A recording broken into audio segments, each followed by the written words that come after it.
Here is Mottek app, chat, meet, and dating.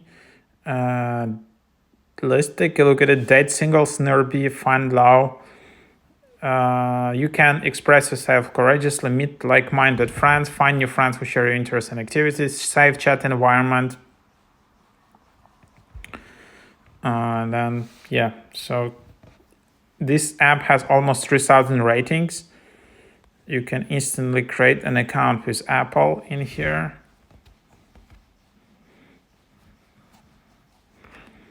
And then you just see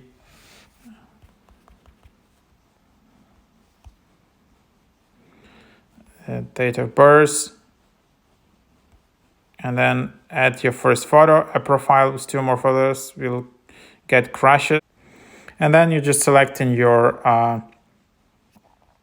aim, complete your profile, and then you can just skip. And then this is where you have it.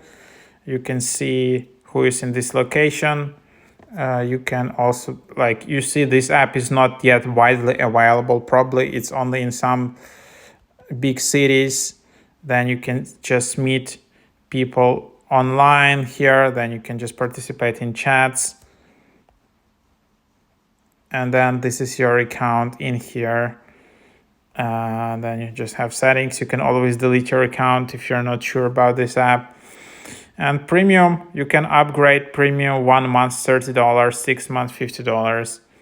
So that's it is. I like, yeah, this app seems is not that scammy because it has like almost 3,000 ratings. It can be quite hard for like scammy app to get that, but maybe you never know. Maybe it's actually is not that secure. All right, so people just writing that it's like scammy. So yeah, just be careful with it. So that's what it is.